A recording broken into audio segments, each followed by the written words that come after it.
that Kojak 82 times. Excuse me, how far is Camp Crystal Lake from here?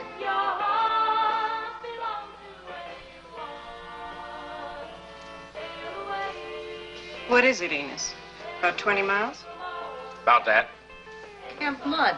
You're opening that place again?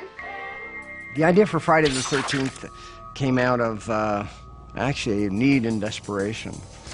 Steve Miner and I and Victor Miller had all been working on a couple of children's films over the past 2 years, and the most recent was a soccer film.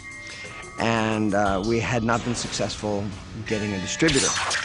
And I had decided that I had to make some kind of a movie and thought of the notion of doing a movie called Friday the 13th. I didn't know what the movie was going to be, but the idea of the title intrigued me.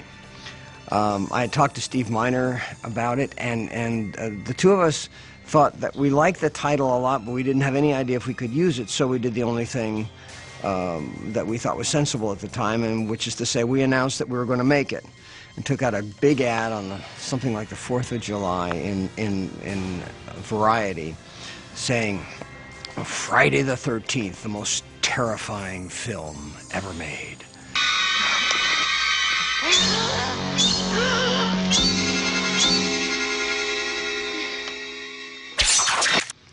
Based on that ad, I turned around and was able to get enough interest to get the film produced, or get enough money to get the film produced. The only problem was I didn't have a script or a start date.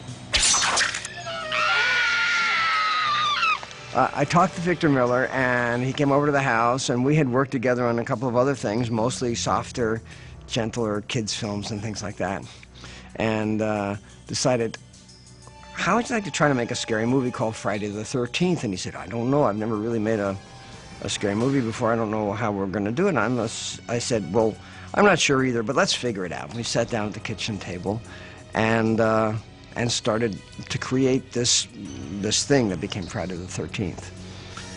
The assumption was, anyway, Victor's notion was to start with those little things that scared you as a kid. You know, you think there's somebody under the bed.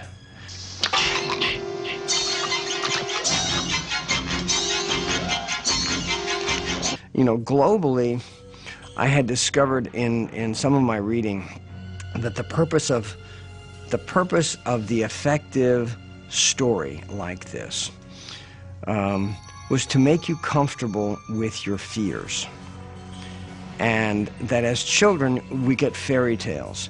And the purpose of fairy tales, which are sometimes just bizarre, is to take a child's fears and put it in the safety of a story and tell it. And each time you take it out of this dark recesses of your mind and look at it as a story, then it becomes more accessible.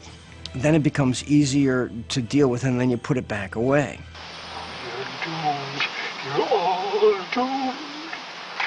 What I was trying to deal with was the notion that every teenager deals, I think, with the fear of untimely death.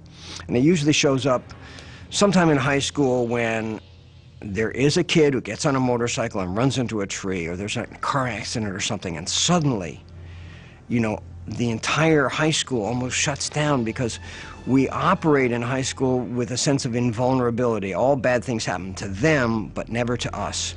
And when we get faced with that I call it the fear of untimely death, it's very distressing.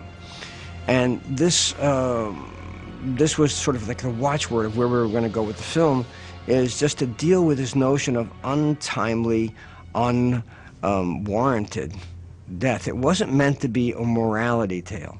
It wasn't meant to be, well, if you get mixed up with sex or drugs, bad things will happen to you. That was never part of my original notion of the film. It was that bad stuff happens, we know it, let's take a look at it, and then it'll be a little less scary. It wasn't any more complicated than that. I'm Steve Christie. Jack Bernard. Marcy. This is Marcy. I'm Ned Rubenstein. Welcome to Camp Crystal Lake. Thank you. When we decided to cast the film, we had never efficiently used a casting agent before. And we were fortunate enough to run into Barry Moss and Julie Hughes, who are pretty much Broadway casting agents in New York.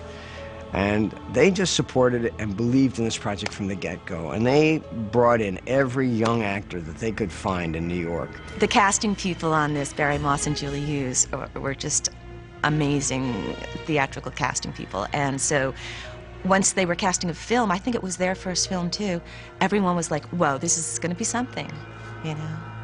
Right from the start, right from the get-go, we knew it was special.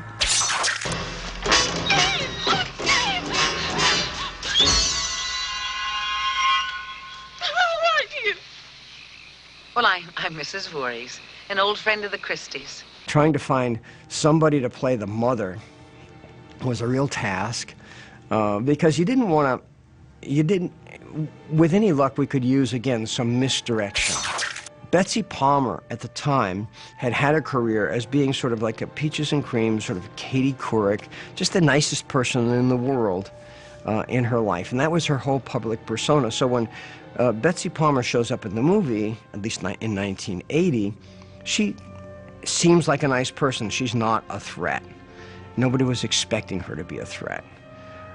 It certainly was playing against type. I was on Broadway at the time, and I was doing same time next year. And the trip home in the car usually is an hour and 15 minutes at the longest. And my old Mercedes, which I'd had for a number of years, just broke down. It stopped, stalled on the road. And so I said to myself, self, I need a new car. I said, universe, okay, can you see to it? So this was on a Tuesday. And on Friday, my agent called and he said, how would you like to do a movie? And I said, great. I said, I haven't done a film since the 1960s. He said, it's 10 days work, $1,000 a day. And I said, great. I said, I just looked at a Scirocco. It cost $9,999.50 or whatever. Perfect, that'll be great. He said, there's only one drawback. He said, it's a horror film. I said, oh, no. Kill her, Mommy.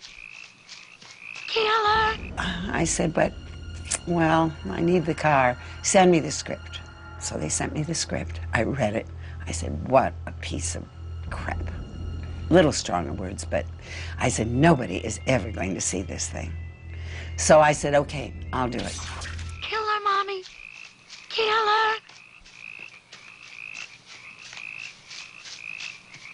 Don't let her get away, Mommy. Don't let her live. I won't, Jason. I won't. A good director listens to everybody. Maybe doesn't do what everybody says, but listens to everybody because a good director realizes that one person can't think of everything. It's like brainstorming, you know, I suggest something to you, you say something back, and what evolves is something that would not have evolved if just one person is thinking of it. So that was good. So if we came to him with a suggestion of something, you know, he'd give you his attention, and if it was great, great. If it wasn't used, you know. I said to Sean Cunningham at one point in time when we were shooting, I said, you know, you're being very unfair about this film. I said, you're not even giving anybody a loose clue that I'm in the scene. I said, you should put me in that little restaurant or at a stoplight in my Jeep or whatever, you know, just a flash somewhere. He said, no, no, no. He said, just let him guess. It's all right. Hello? Who's that? Oh, hi. What are you doing out in this mess? Because, you know, it lets you use your imagination. That's what was really wonderful about a lot of it. Like the first two kids in the movie, we should kill them gloriously, but you don't see anything happen to them, which makes when something does happen, more of a shock, especially when it's so visceral and so bloody. Because at the beginning of the movie, when nothing happens to these kids, you're thinking, okay, well, I can deal with that. It's not that scary, you know. They're not going to shock me too bad. But from the next death on, it was like, oh my God, you know, if they're going to show us that, and they're going to build, what's the end going to be like, you know, which was glorious, you know, with Betsy Palmer's head coming off, Jason coming out of the water. So it did not disappoint, obviously.